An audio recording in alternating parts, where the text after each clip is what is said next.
corner, we're going to look at solving linear inequalities. So if we look at our first statement, it says write the inequality statement for the given graphs. So in number 1, we have a closed circle over 2, and we're pointing to the left. So we're talking about all numbers that are less than or equal to 2. Remember, if it's a closed circle, we're including 2. Now, does x equals 1, is that a solution? Is that part of that? You can see it actually is right there. So that's going to be yes.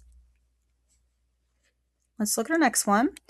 This one says, and that has an open circle. So this time we're going to go x is greater than 2, right? All these numbers here that are greater than 2, but we're not including 2. So we're including 2.1, 2.001, but we're not including 2 itself. So is x equal to a solution? No, it's not, because 2 is not greater than 2. It's equal to 2. So that's going to be a no.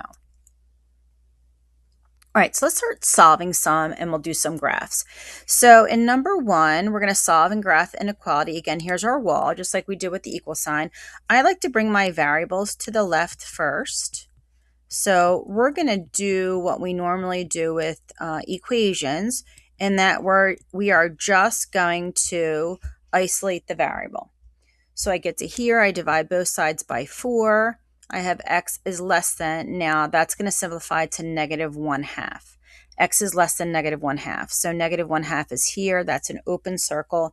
And again, I'm going to, oh, sorry, that's a less than or equal to. So that's a closed circle, and that's going to the left.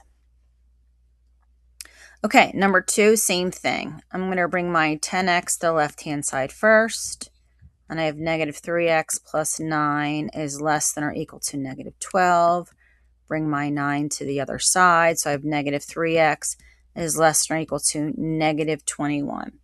Now at this point, I'm going to divide by a negative number. Remember, when you divide by a negative number, you change the direction of the sign. So instead of less than or equal to, I'm going to go greater than or equal to. And negative 21 divided by negative 3 gives me positive 7. So I'm going to have a closed circle about 7, and I'm going to go to the right. They're all values that are greater than or equal to 7. Okay, moving on, we're going to look at some compound inequalities. So remember, compound inequality is 2 or more inequalities that they either connect with the word and or, and we'll talk about the difference. So in number 1, we have 2 different things going on here in comparison to what's in the middle. We're saying 12 is greater than negative 3x minus 3, and it's also greater than or equal to negative 15. So what we want to do is we want to come up with that compound inequality in which we just have the x in the center. So first I need to get rid of that 3. I now have 3 sections. So I need to add that 3 to 3 section to kind of keep that inequality balanced. So I have 5, and I get negative 3 in the center, and I have negative 12. Now, again, I'm trying to get that x by itself, so I'm going to divide by negative 3. Remember, when you divide by a negative number, you change the direction of the sign. So that greater than becomes a less than. And then over here, that becomes a less than or equal to. So I'm going to do that first so I don't forget. So I have negative 5 is less than x, which is less than or equal to positive 4. So that gives me an open circle above the negative 5, a closed circle above the positive 4, and the barbell in between. So we're including all those values there. So I'm not including negative 5. I'm including negative 4.999, but not negative 5. But I am including 4, and I'm including all those values in between. Okay, the next one, our compound inequality, has the word or. So when I have the word or, I am just going to solve the inequality separately, and then I graph them on the same number line. So I subtract a 7. I'm going to divide by negative 2. Again, I'm going to change the direction of the sign because I divided by a negative number. I don't want to forget the word or. That's important. I'm going to divide both sides by 5 here. I'm sorry, I'm going to subtract 5 from either side there. I have 3x is less than negative 3. Divide everything by 3, and I have x is less than negative 1. So I have x is greater than 2 or x is less than negative 1. It does not matter which order those are in when you write them, but when I graph them, obviously have to be careful. Open circle above the 2 to the right, open circle above the negative 1 to the left. All right, let's take a look at some word problems. It says for your workout, you want your heart rate in beats per minute to be not less than 130, but not more than 160. Write an inequality for your target heart rate. So I'm going to put my R for heart rate in the center. And what I'd like to do is, if I think on the number line, I have two values here.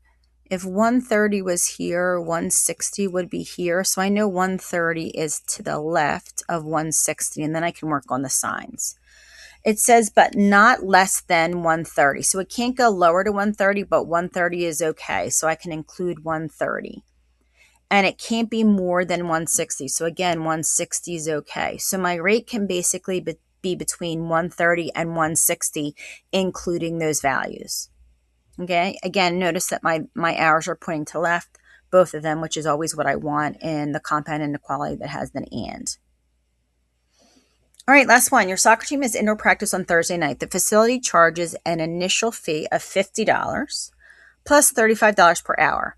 You can only rent the facility for increments of 30 minutes. If your team has a budget of $125 for Thursday night's practice, how many hours can you rent the facility? So I'm going to start with my 50, that's the initial fee, plus $35 per hour. Now, the amount of money I have, I'm going to put on the right-hand side, that's $125.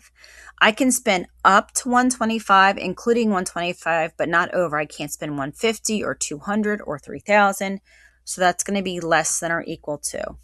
Everything here that's going on has to be less than or equal to that $125 in order to stay within the budget. So the first thing I have to do is I'm going to bring that 50 to the other side by subtracting. And I have 35H is less than or equal to 75. Divide both sides by 35. And I have H is less than or equal to about 2.14. Now, it said the facility I can only do in 30-minute increments. So it has to be less than or equal to 2.1. So I definitely don't have enough money for 2.5 hours at the facility, but I do have enough money for the 2 hours because 2 is less than or equal to 2.14. Okay, thanks so much for stopping by today. Have a great day.